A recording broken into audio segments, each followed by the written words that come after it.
My name is Jeremy, and this is Good Beer Matters. If you go to the north where I lived, you really have a beer culture.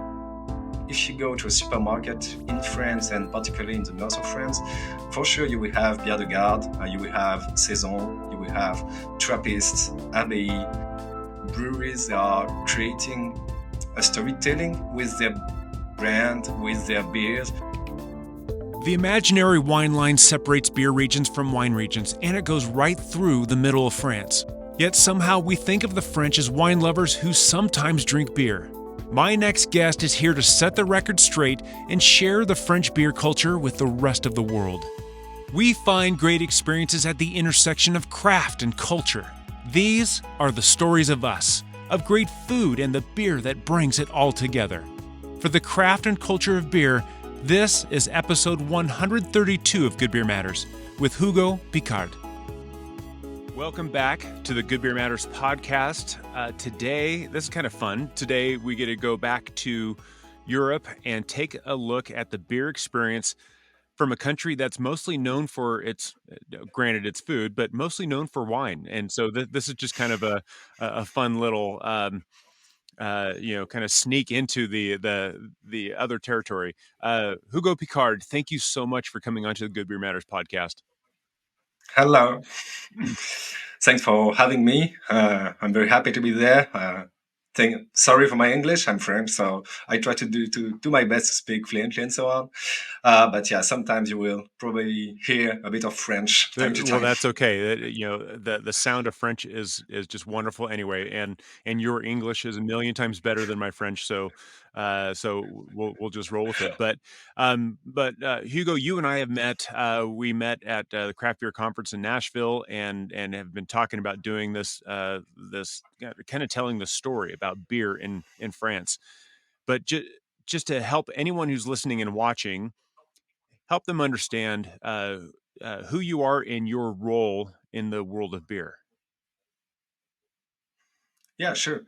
So to give you a bit of my background, so I'm 27 and I'm working in the beer industry and beverage industry since 5 years now. So after the end of my study, I have done agronomic engineering school in Lille, in the north of France, called ISA Lille.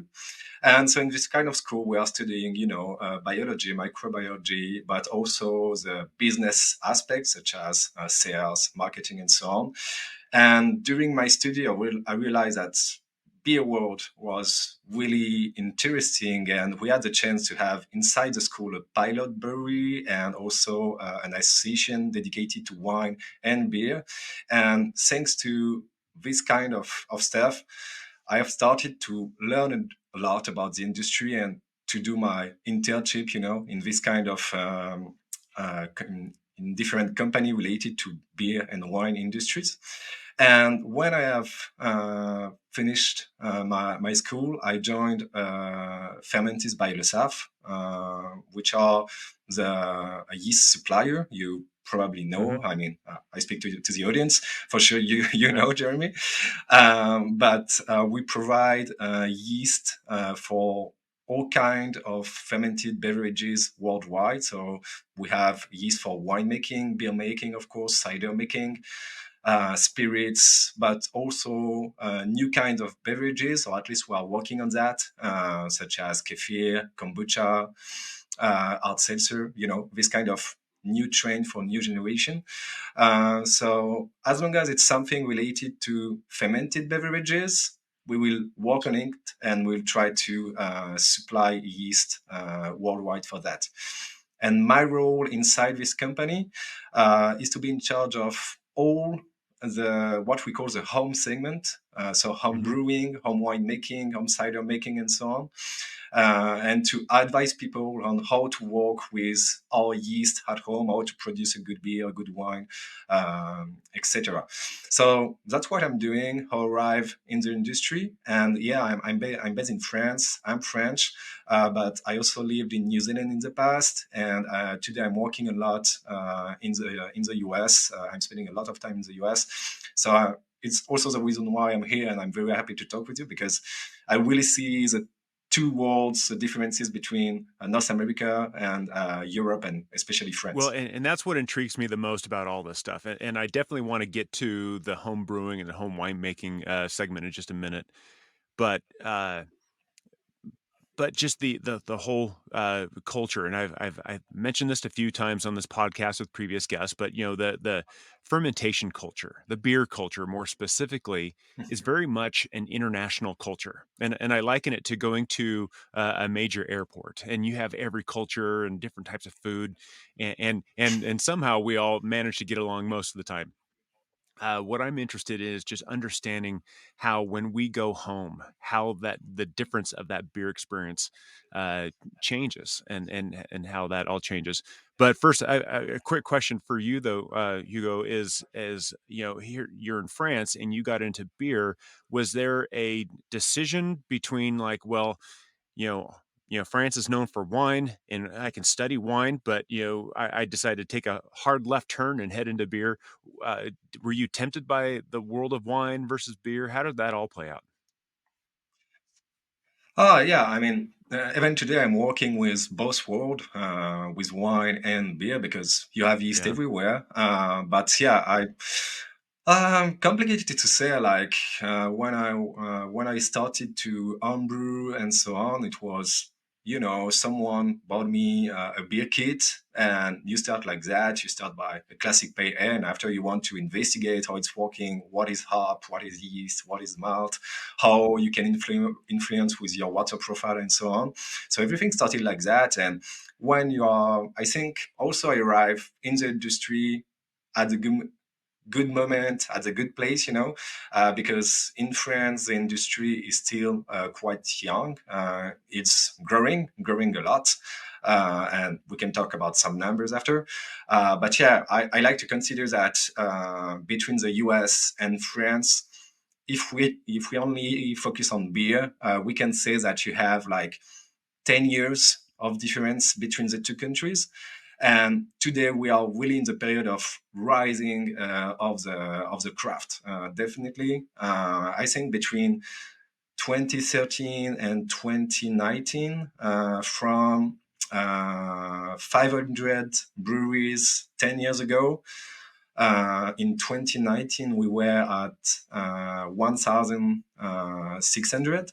And today, so 4 years later, we are at 2,500. And if you do the calculation, it's something like one craft brewery for 25,000 Mm. people. So it's, if you bring that per habitant, or per people, it's more than in the US. So it's crazy how much it's rising, and it's definitely in trend.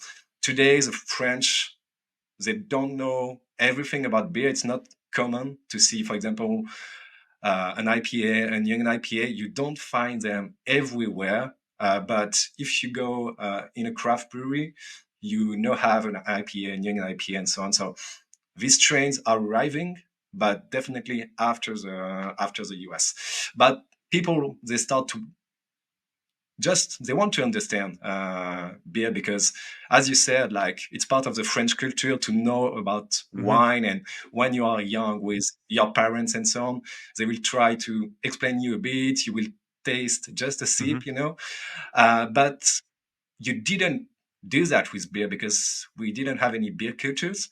But no, it's changing, and some people, they don't like beer, but they want to try. And this kind of sentence is funny to hear, because when I was working in a brewery in northern France, we were also selling directly at the brew pub, and some people were coming to me saying, okay, I don't like beer, but I would like to taste one. But it's complicated to know, what they put behind the word Yeah. beer. So, in fact, simply for example, an IPA, a classic American IPA, it's not what they are thinking when they say the word beer. The word beer, especially in the north of France where I'm living, it's the taste of Belgian Hmm. beer, phenolic notes, but also a lot of banana, Yeah. isomia acetate. I think it's most of the people in France and the north of France, when they say beer, they say Belgian ABI, Trappist, 8% ABV, banana or phenolic notes. But when you bring them an IPA, they say, "Oh, I like this, but it's not a beer." Which is funny because when you think about older Americans who remember back in the days when we had three beers and they were all the same, we have a saying here is some people say I want beer flavored beer, and what they mean is they want a really watered Yeah, down lager is really what that comes down to. So when you hand them an IPA or you hand them anything from Belgium, then it's just like a whoa, what the heck? Especially, can you imagine handing someone who just wants drinks nothing but American lagers and handing them like a lambic or something? yeah, That's almost a mm, bit mean, you know. Um, you know, I had an experience about 8 years ago. I visited Spain, which is also kind of a newer culture to beer yeah, in the grand scheme of craft beer anyway. Uh, and but the thing I found interesting, and I've since corroborated this story with a bunch of other people, where where in Spain they were kind of new to brewing beer, new to the craft beer, but their culinary tradition was world class. Much like when we think about some of the best cuisine in the world, we think Spain, Italy, France, um, and so their approach to beer was very advanced. Even though they were new to beer, their approach to it was very advanced. Their notion of flavor was very advanced. Their notion yeah, of I want this beer to go mm, with this food was very advanced, much more so than those of us in the US who are by a lot of people's standard is we're leading craft beer, but we're not leading the mm, beer experience. What's your experience in yeah. France with that same type of thing? New to the beer culture or craft beer culture, but bringing a whole lot of history with you. Yeah, I mean, in terms of brewing, if I speak for brewers, of course, as I said, trains and so on arrived after from the US. But in a way, it's also an advantage if I focus, just to give an example, on yeast. What I see in the US is that they have started like 20, 30 years ago, and at this time, you didn't have access to a lot of information.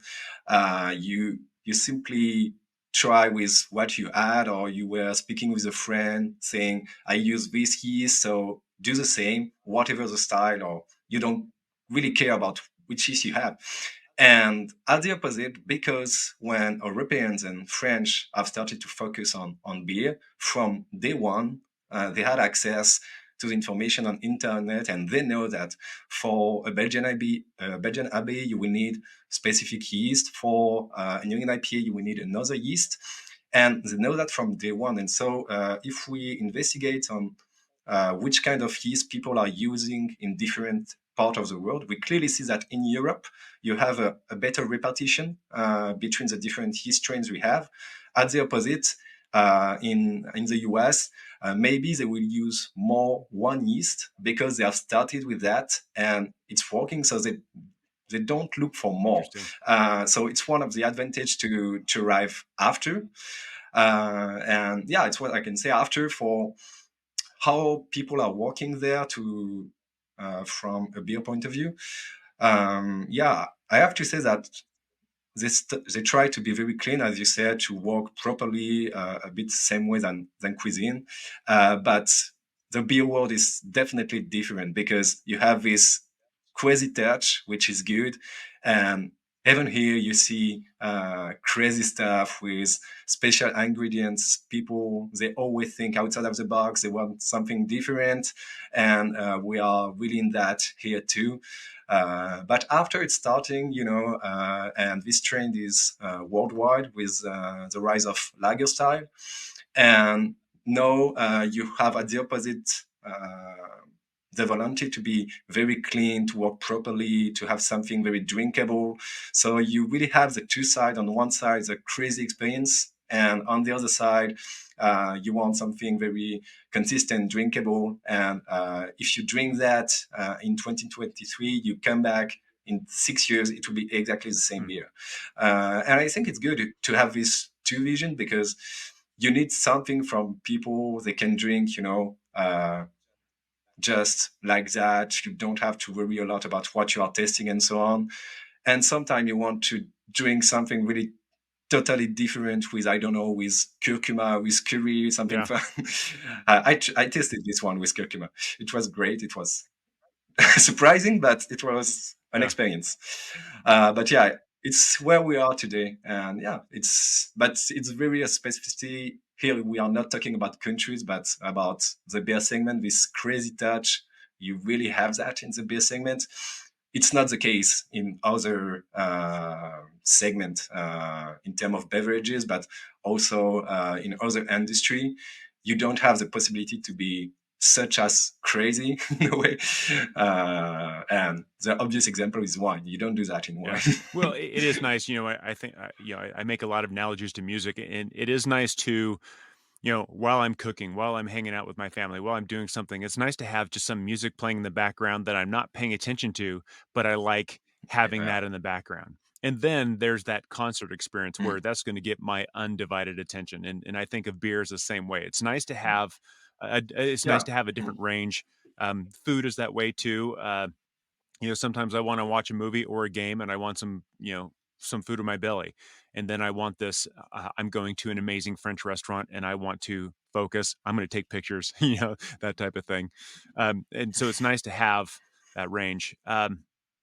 But again, we mentioned this before. When we think, when I think most of the world thinks of France, we don't immediately go to beer. What is the history, Mhm. the short history of beer and craft beer in France, separate from everything else that we know and love about France? Yeah, I think the country is a bit divided.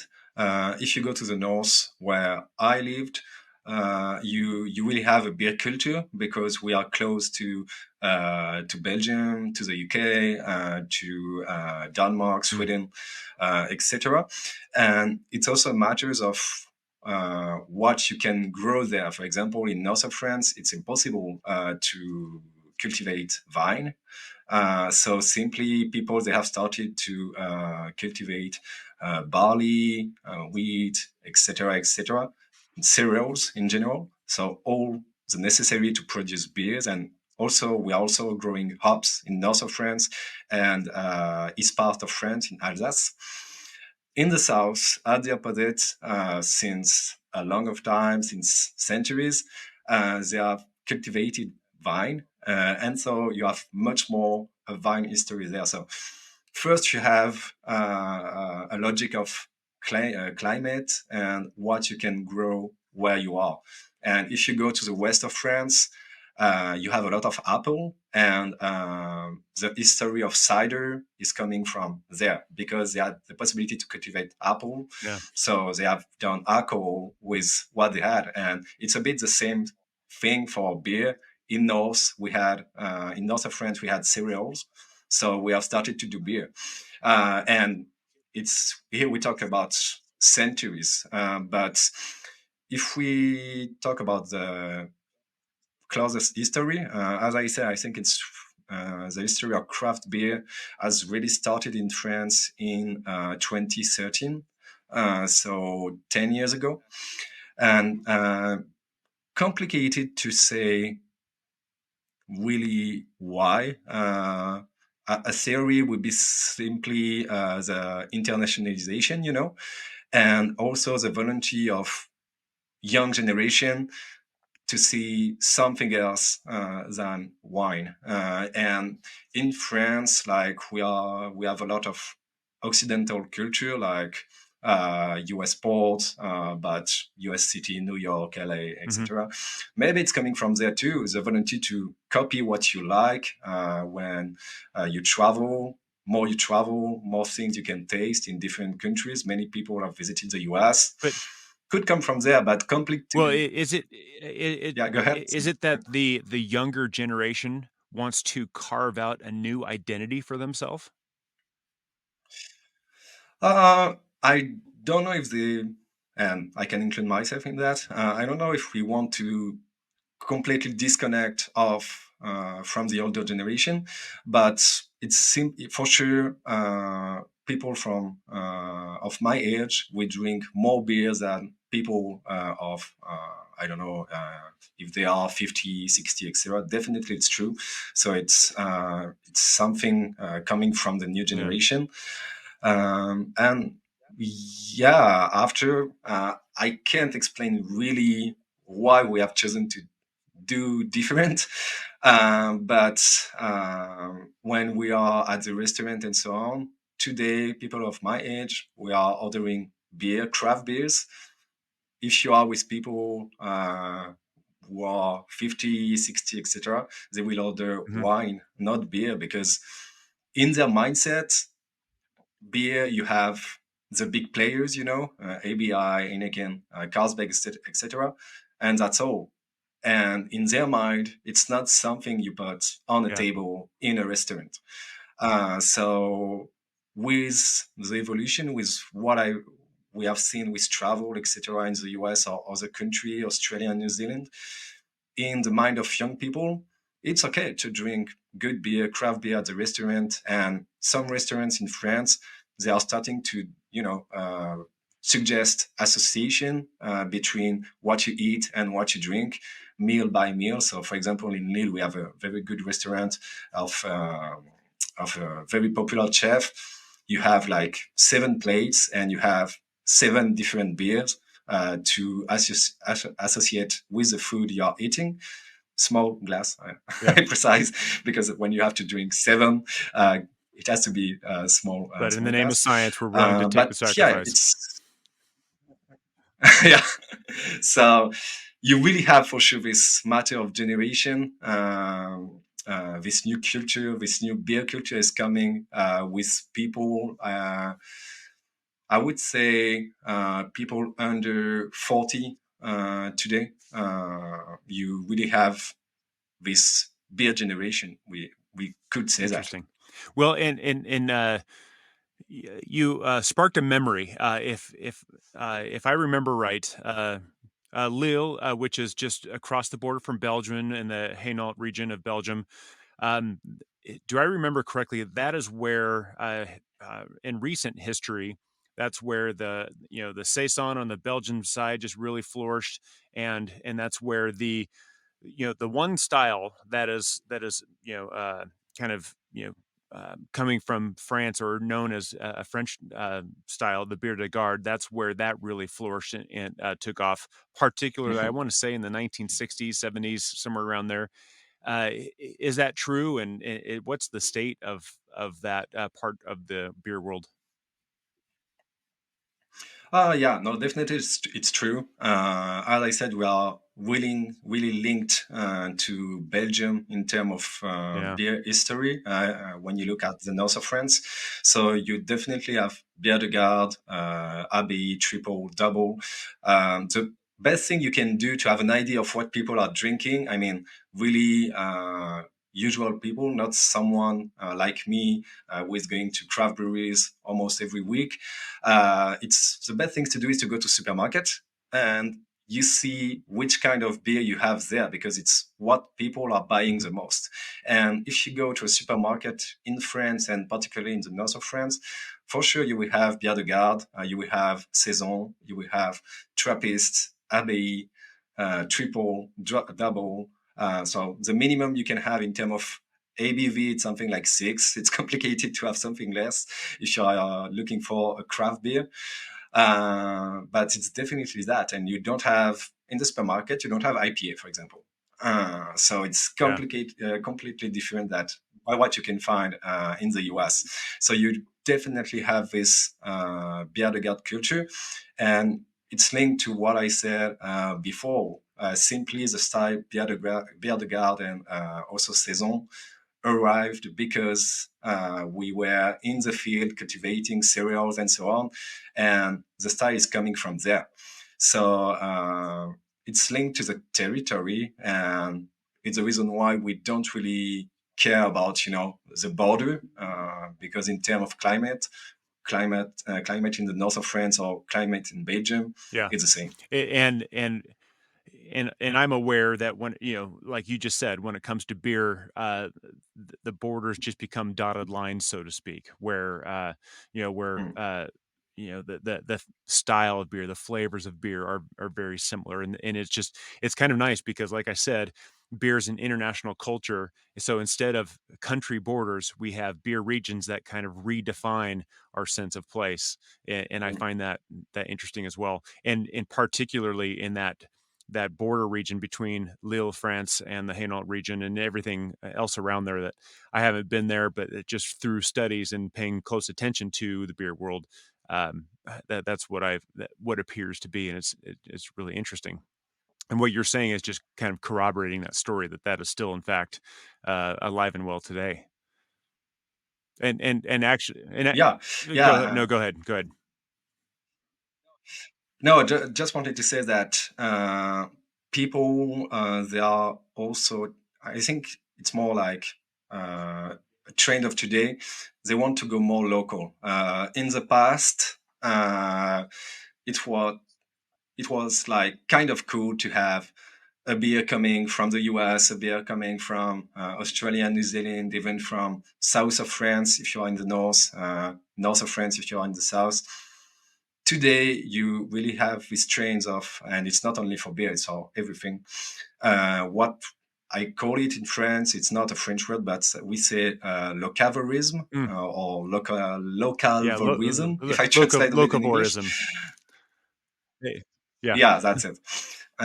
So we say the same in French, and now people they prefer to drink what it's close. They yeah. prefer to eat what it's close. They don't want to buy something at the other side of the world.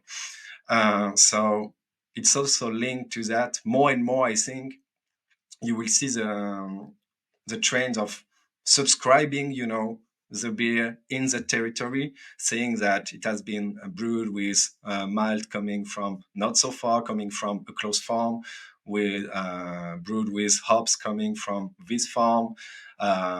In an ideal world, it's complicated, but with yeast produced not so far from there. But I think we are going in this direction. And if you look at the new style, for example, you can find in the BGCP.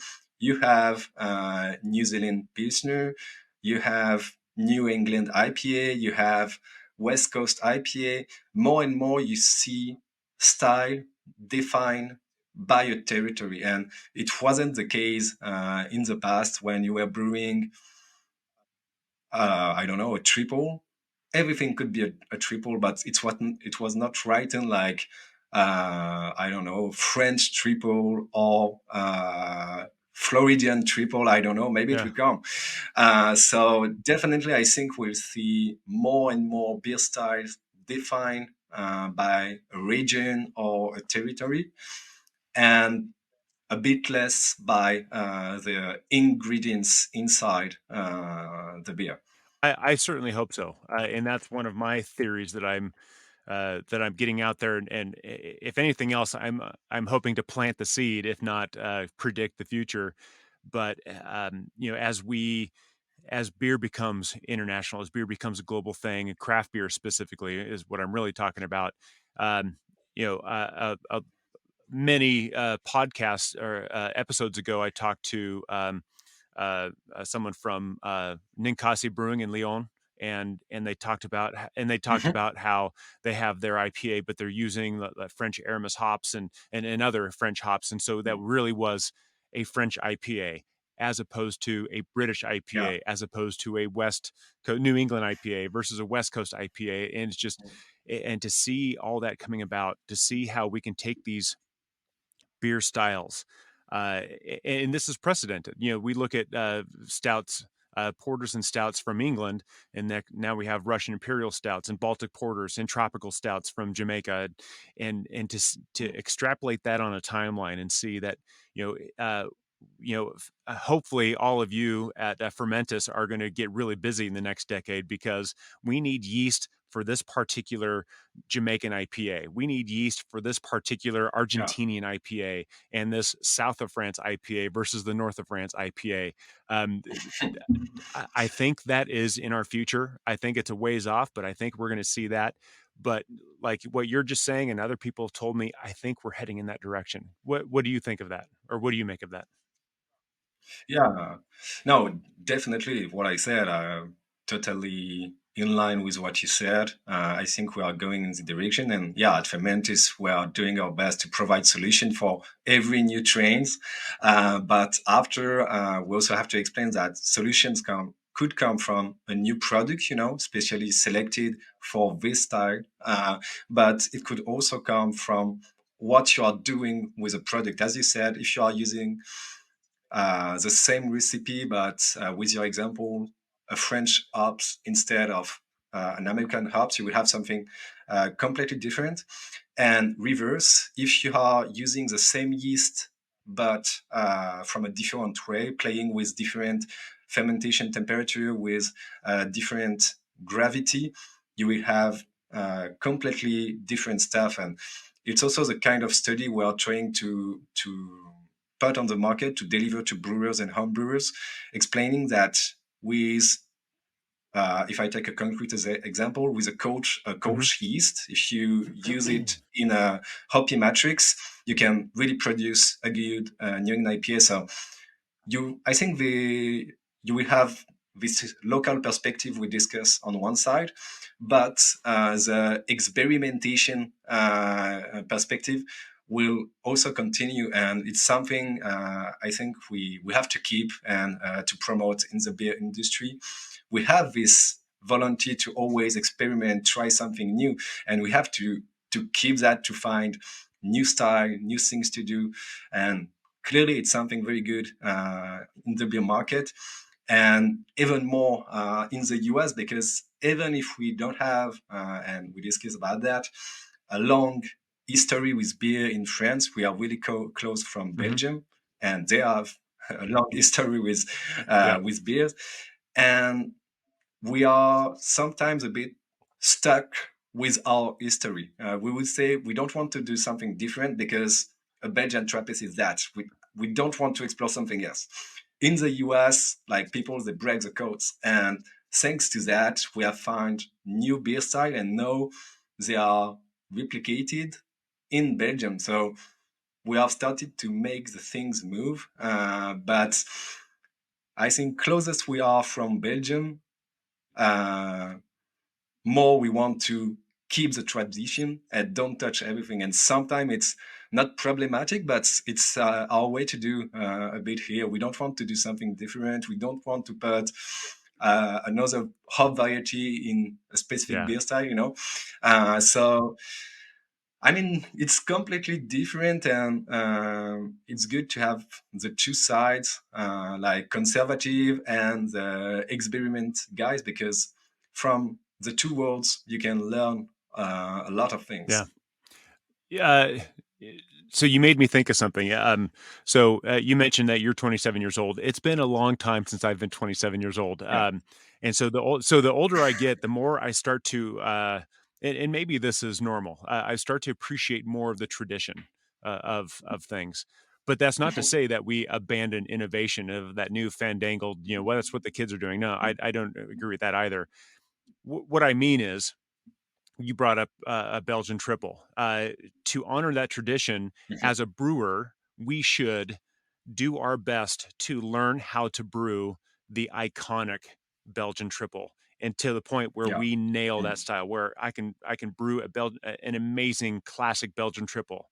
But after I have developed that skill and ability and knowledge, now let's have some fun. What would a Belgian triple Mhm. be like in Spain? What would a Belgian triple be like if it were brewed in Jamaica Mhm. or Hawaii or Argentina or Tahiti or Yeah. or Africa, anywhere? I mean, that's when, after we learn the tradition, then we can riff on that style and try and come up with something new and really cool. Um, and it seems like France is really in that same mindset, where there's, you said, France is fairly new to the craft beer scene, but by no means is France new. What I mean. You've France has led the world in wine, has led the world in culinary prowess, and so what I want to get to, a question I have for you is, so we have this whole thing of like we're respecting the tradition because there's a lot of Mhm. value there.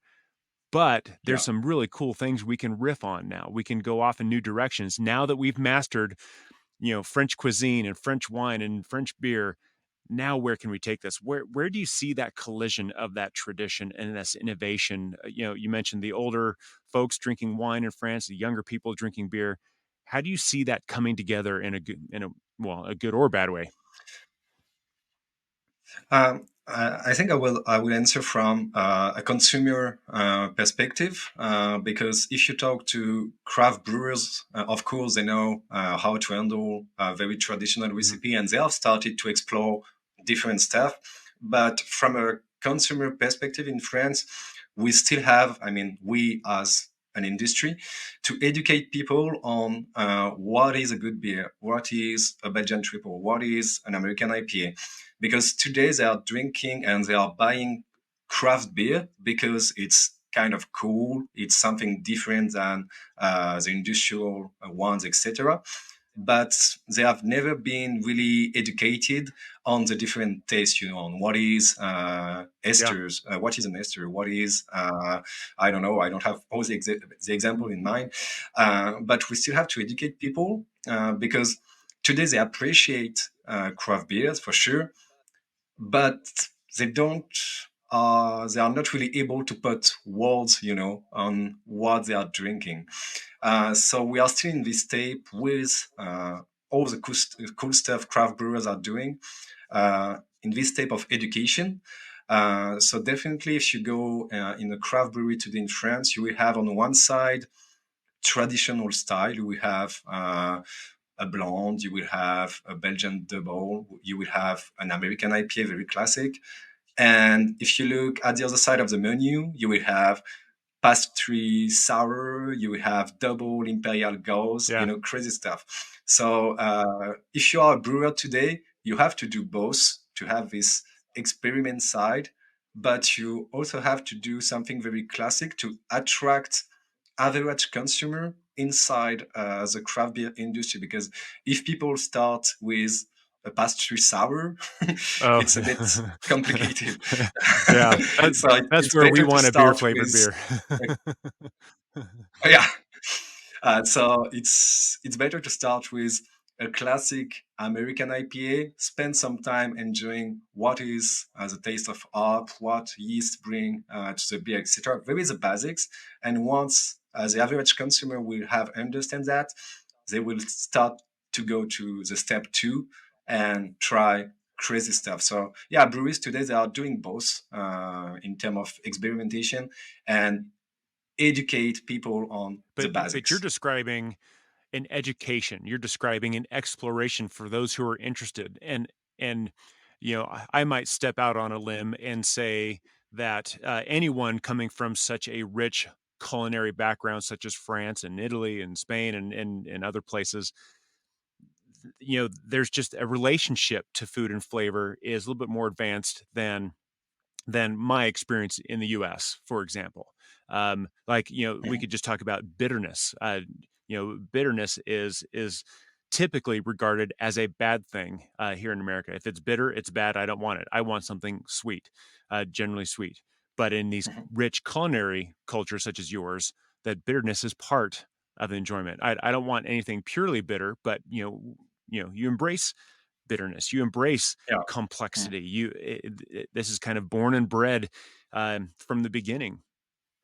How is how is this exploration? How is this education in beer actually manifesting within the culture? Are people embracing it? Do people want to be educated? Do they want to explore beer? Um, I think they want, but we also have to change mindset of people just in terms of what is a beer. Because if you go back in the past, as I said, beer it was only something industrial, and a good example is also if we talk about cans. In the U.S. and in North America, you or in Australia and New Zealand, today you only have cans almost. In France, beer cans, it's a bad beer. It's something for you drink in the street like that just to have to be Hmm. drunk, not something of good quality. It's really the Yeah. mindset today. So craft brewers, they are trying to explain that it's better for conservation and so on. And today, more and more, you see beer in cans, but they have to educate. And it just like you have to switch on to click on the button when you drink a beer that you are tasting something you have to investigate, because sometimes when people are drinking a beer they just switch off everything you said, that the volunteer to investigate about bitterness, to enjoy the different taste, etc. They will do that for food, they will do that for wine, but when they are drinking beer they are not linking beer to this kind of work. So it's really an education to do. And it's also different because it's really clear for people that to produce a beer, it's a recipe. The brewer is creating a recipe, he's choosing his hops, his yeast, etc. It's a process. But if you talk about wine, in the mindset of people, and especially in France and Italy, the wine is something like magic. Yeah. You put grapes in a fermenter, or they don't even know what is a fermenter, Really. and just because of the grape, yeah, yeah, really, just because of the grape, just because it's coming from Bordeaux, from Bourgogne, from northern Italy, you have a really good taste by magic. And for them, wine is not a process. It's like a myth. It's a culture. It's Is it something like a coming spiritual from the pursuit? earth. Yeah, no, definitely. Amen. And in the beer, because in the beer, because it's a recipe, because they know that it's a process, they will not be in the same mood when they will be tasting. Gotcha. They will not. They are not looking for tropical fruit notes. They are not looking for bitterness. They are just drinking and enjoying the moment. But when you are at the restaurant and you receive your glass of wine, even if you know nothing about wine, you will start to do that, to smell the wine, say, okay, you can bring the bottle, and you know nothing, but you will never see someone doing the same for beer. They will just have receive the beer, And drink it. So that's an interesting comment that you just made, because you're talking about this this kind of mysterious notion about what wine is adds to that element of the experience. And so, you put it in a nice glass, and you don't just throw it back mhm, right away. You swirl it, you look at it, you yeah, think about it, you you you know pray about it, you give gratitude, and then you taste it and you go, oh, the angels sing.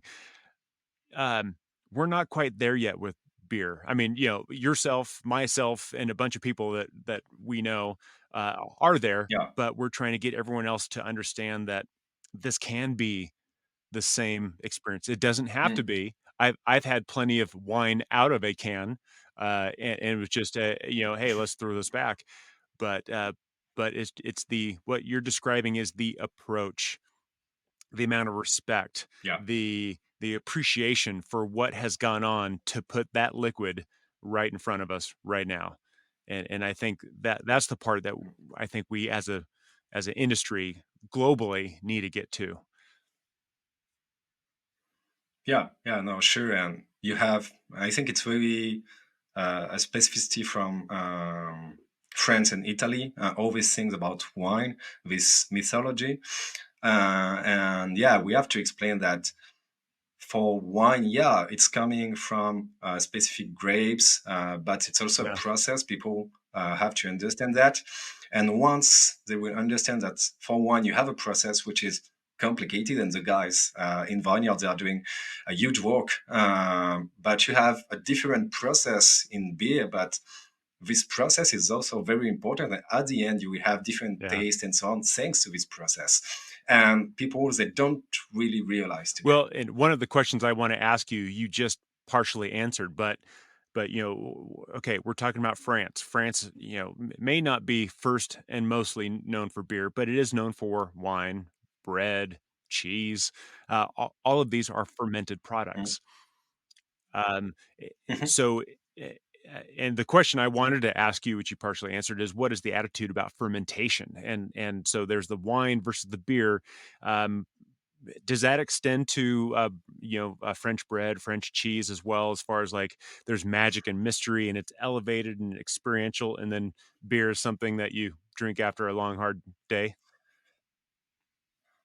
Yeah, I mean, if we talk about yeast, I think for bread making, for example, it's quite something known that you need yeast to produce bread. So on this point, it's clear. For beer, it's definitely clear because it's written on the label. The label. But in wine or in cider, cider is totally Yeah. different in France than what you can find in the US or the UK. But in wine, most of the time, when discussing with friends and so on, when I explaining what I'm doing, and I say that I'm working in fermentation, fermented beverages industry. Say, yeah, okay, so you're working with beer. Say, yeah, but also with wine. Say, oh, you have yeast in wine. Say, yeah. Otherwise, you don't have any fermentation, even if it's not Yeah. a yeast Otherwise, coming that's grape from juice. us. You have yeah, yeah. You have white yeast, like it's mandatory to have a fermentation, and it's the same for cider. Cider, even if you are not buying a fermented yeast, a selected yeast, you have yeast, you have alcohol at the end. So it's quite funny to have this kind of discussion. So it's really different. But for bread and beer, definitely people know that you have yeast and it's a fermentation process and so on. So it's what I can answer at this Well, point. and kind of along those same lines, I'm going to extend that conversation just a little bit further out. And so, one of the words that we all have learned from France is terroir, and that is used primarily in the world of wine. But I think you and I would both Mhm. agree that we could apply that to bread, we could apply that to cheese, we could apply that to cider, and we could Yeah. apply that to beer as well. What is the conversation about terroir in beer in France? It's not really in the conversation. Like we discuss about the local, the territory beer Mhm. perspective. So it's coming, but from a different way.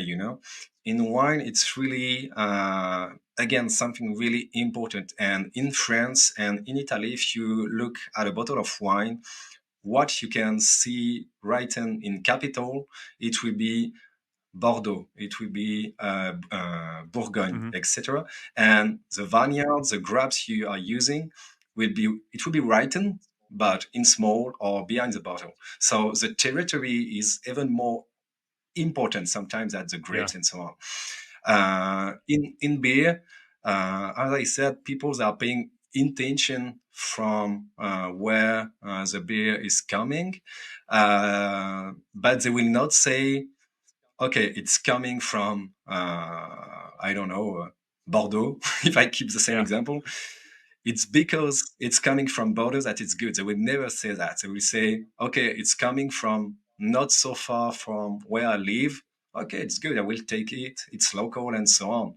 In wine, it's sometimes again I speak for average consumer, not someone educated or not someone working in the Sure. industry. But when you are buying a bottle of wine, you say, "Okay, Bordeaux, Yeah. it's a good Yeah. one." So it's completely different. I think That's because the terroir, and you have I was gonna pretty say that's because they have good wine and great marketing. Yeah. yeah, definitely. And yeah, if you investigate on the scientific side, you will find some study about the impact of terroir on wine. For example, you have a different study, and I'm no one to speak about what is the impact of terroir today in wine. I couldn't Yeah. answer about that, but you have plenty of studies in, if you investigate on the scientific side. But sometimes we in wine industry, but maybe we put too much importance to the terroir. It's important, but the process is also important. And at the opposite, for the beer, the process is really important. We put a name on the recipe, we put a style on the recipe, but we are not speaking a lot about from where it's coming from. And it's what we said before. I think we are starting to see this kind of approach, saying that it's a New Zealand Pilsner, it's a New England IPA. So more and more we see from where it's coming, and maybe we will see the opposite in wine. Maybe more and more we will see the process explained at Yeah. some point. So yeah, it's funny to work. Really, it's really a good part of my job, like working with and discussing with people from different industry, from spirits, whiskey, gin, cider, wine, beer. You really learn a lot of things. And at Fermentis, we have people coming from uh, worldwide, like from Japan, China, Russia, South America, North America, discussing with everyone. Really, you learn a lot of stuff. And maybe the best example, the example I like to quote is cider, because cider, even the word cider, if you talk about cider in Spain, if you talk about cider in the US, if you talk about cider in the UK, in Chile, in France, the word doesn't mean the same thing at all. Really. So it's really funny to, yeah, yeah, definitely, because even, cider, outsider, if I order cider in the US, I will have an apple juice. So I will be a bit Yeah. disappointed. So it's really, really funny in Spain. If you ask for a cider in El País Vasco, at the north of the country, you will have something very sour. It's totally different of what we have in France. So just with one word, you have different perspective about a beverage. So it's really, really interesting. That's cool. That's the part I love is how that all changes. But so before we start winding down, I've got a couple quick questions for you, and they're quick as relative. But one of the things I want to find out from your experiences, from your perspective. I mean, you do have a global perspective with your job and your education, but of course you're rooted in France, and particularly northern France from your school days. But how do you define and how do you create a really great beer experience for consumers? Um, how can we create a beer experience for consumer? It's a good question. I think more and more today we are seeing like brew pub. It's definitely like not the solution, but a good solution to create really an experience around beer. Because when people are coming to a brew pub, they are seeing the brewing system, they are seeing the fermenters, they have the possibility to discuss with brewers and so on, to drink craft beers. So really, in a brew pub is a place where you have the possibility to be educated, to drink something different, to learn something different. Because when you are in a traditional bar today, so a bartender who is buying his beer to a brewery, of course, they know about beers, but you will not have all the history behind what is the process, why you have decided to brew this style and not another one. And today, what is good also is that breweries, they are creating a storytelling with their brand, with their beers, and social networks. I think they are helping a lot on this side, because more and more I see French brewery, every time they are launching a new beer, they will just do an Instagram post or a short video explaining, okay, it's this type, why we are doing this type, because that we have done the label in partnership with an artist. It represents the hop variety. We have used this yeast and so on. So it helps a lot to educate people about beer, and it's very helpful for the industry. And to come back to your question, really, it's an experience. Uh, it's an all-around experience. The beer experience is not just about drinking a beer. It's discussing with the brewers, to be in the good environment, to enjoy the beer, to follow the brewer on social networks, to learn about a recipe. So for me, it would be the perfect experience about beer. Wonderful. Well, and like you experienced before, like the way that people think about wine and kind of put it up on a pedestal. Maybe we should put beer on a pedestal even more, and just kind of like, Yeah. honor it for all that it truly is. Um, Another quick question before we wind down. Uh, what do you see in the future of French beer, French craft beer, in the next 5, 10 years? I think it will continue to grow, definitely. And my colleague in charge of France, when he's on a trade show, or even if I go on a trade show in France, it's crazy the number of people coming, visiting our booth and saying, okay, guys, I have a project of breweries and I would like your advice for yeast and so on. I would say I'm not able to put a percent, but it's crazy the number of people still today coming to say, I have a brewery in project. And yeah, today we are already at 2,600. It will grow again and again. I think we will see, as I said, more brew pub. Places located a bit outside of the city center, but people are going to this place, after work, just enjoying beer with colleagues and so on. So it's not a problem to not be in the city center. And from a brewer perspective, of course, it's cheaper to have a place outside of the city center, because, like, if I have to explain that to US citizens who have never visited Europe, like, our city center is really city center. Like, we do everything by walk. We are not using our car and so on. So sometimes be outside of the city could be problematic.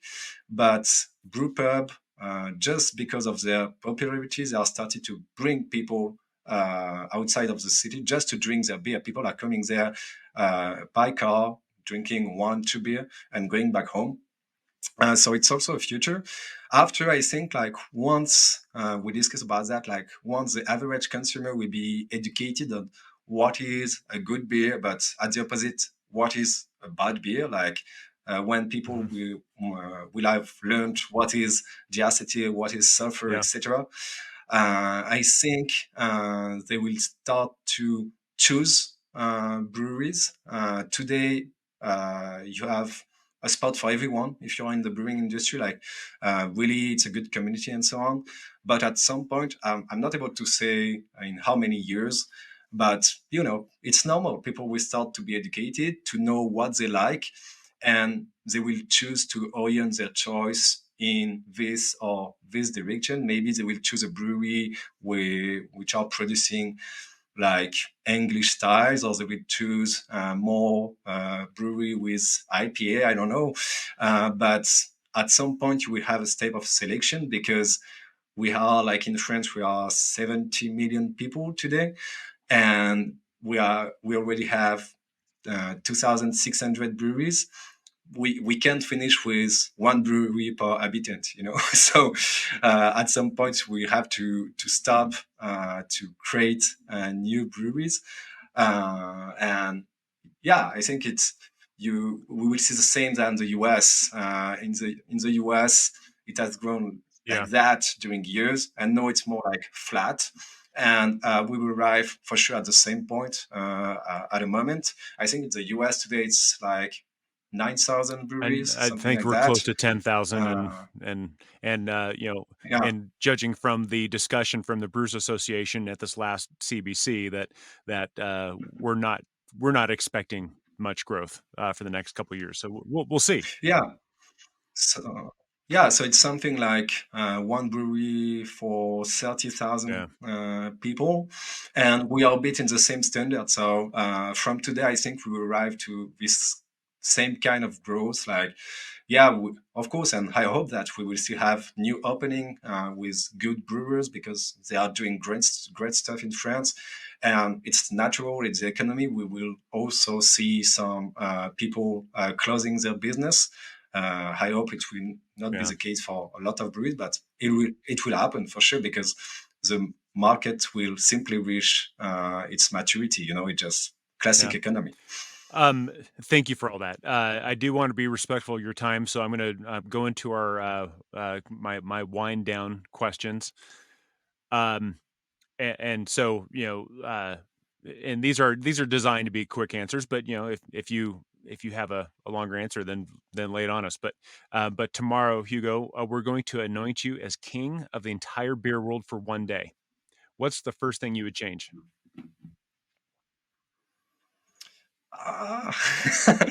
Uh, good question. Oh, come on. It's so much power for me. Um, no, I think I would go definitely like in beer education for everyone, because, and we discussed a bit about that. You have the choice to like or dislike a specific style or another one, but you have to know why. You have to taste. You have to know what is. I don't know. For example, you have the right to not like an imperial stout, but only once you know what is a good imperial stout. When you have, and it's what we said about, tradition. It's once Yeah. you know the tradition that you have the right to Yeah. explore Yeah. something else. And it's what I would like to say to everyone, like, before to say you don't like, just taste a good one. What is a good definition of the style? And if you don't like this one, okay, you don't, it's simply a matter of taste. But at least you try. And sometimes, yeah, some people, they taste something and say, I don't like that, but it's not really like an argue, it's simply like relative to Yeah. everyone.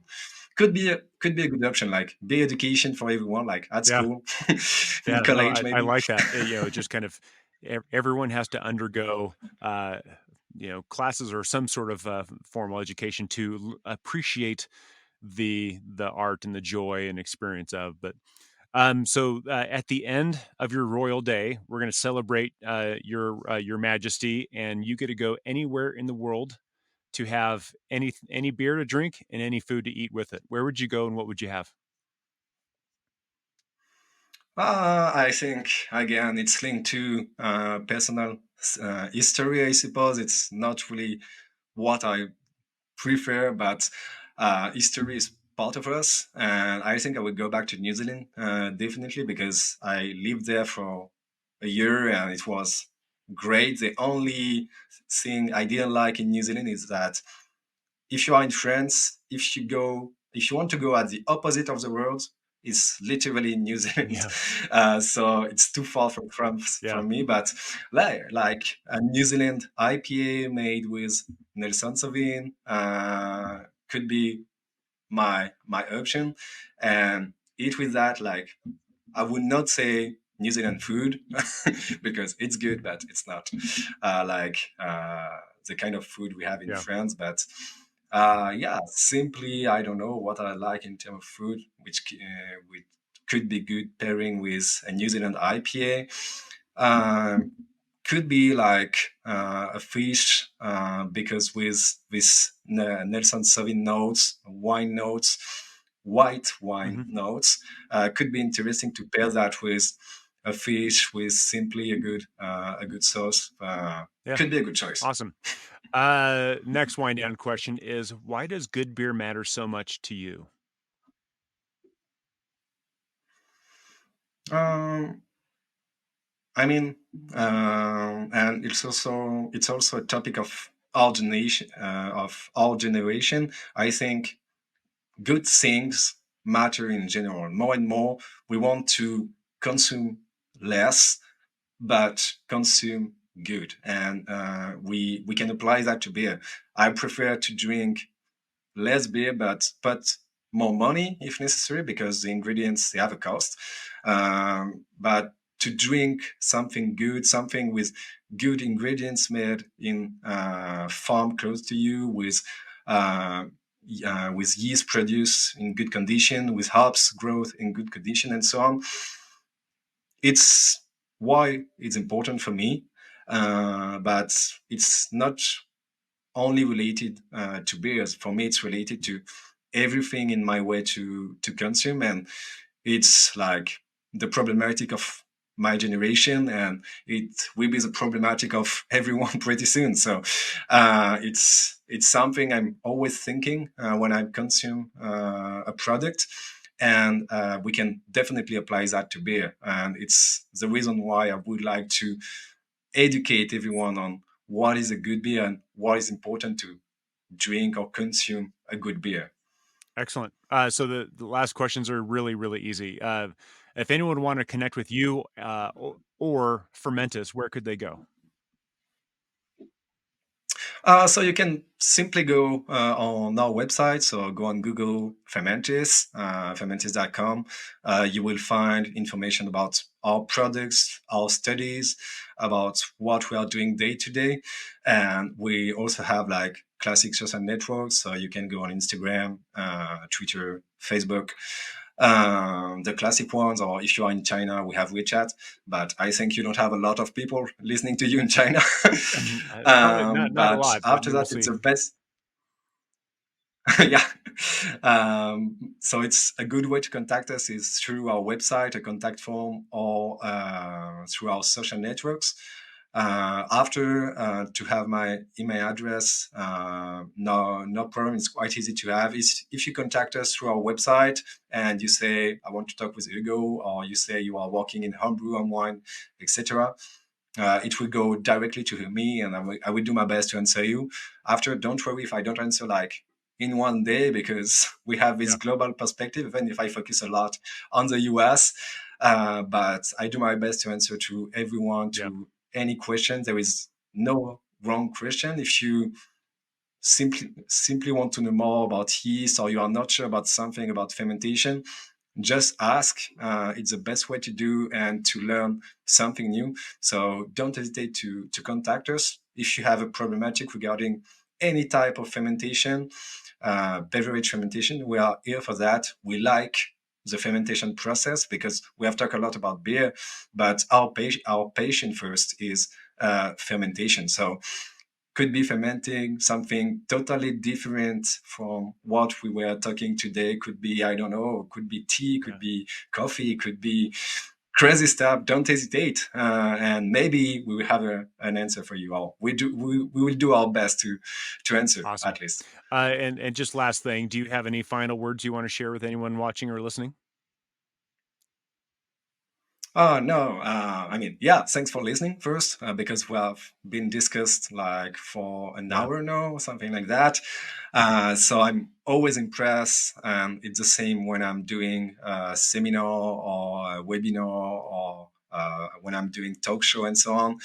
I'm very positively surprised, and people are so kind, because they are spending 1 hour, 2 hours listening to me, speaking with my French accent about yeast, about beer, about wine, cider, and people, they are really focused on the hobbies. They want to know more. They want to learn more. They always have good questions.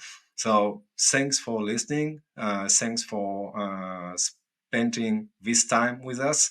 And again, Jeremy, thank you for the My invitation. pleasure. Thank you for all the work you're doing. Thank you for all the education that you're spreading throughout the world, it's just it's an interesting story. I can't wait to follow up and just see where we're going with French cuisine and French beer. And far be it from me to not drink any French wine someday when I come visit, but I want a beer first. But thank you for coming on to the Yeah, podcast. sure. The next step, I think, come one day and we'll share beer or wine. It will be my Fantastic. pleasure. All right. French cuisine is world renowned and sets the standard for what an elevated cuisine experience can be. Does it make sense that if we apply the same mentality to beer, that something extra special is bound to happen? I urge you, next time you have French cuisine, skip the wine and order the beer. Let me know how it goes. In the next episode, we head north to a Scottish castle brewery to learn why traditional ales are relevant now more than ever. I'm on a virtual tour of the craft and culture of beer around the globe. I've put Good Beer Matters on video so I can take you along for the ride. If you know of a person, a place, or a beer story that needs to be told, let me know. Meanwhile, grab a beer, hang out with friends, and let your world open up. Thank you for listening. Cheers.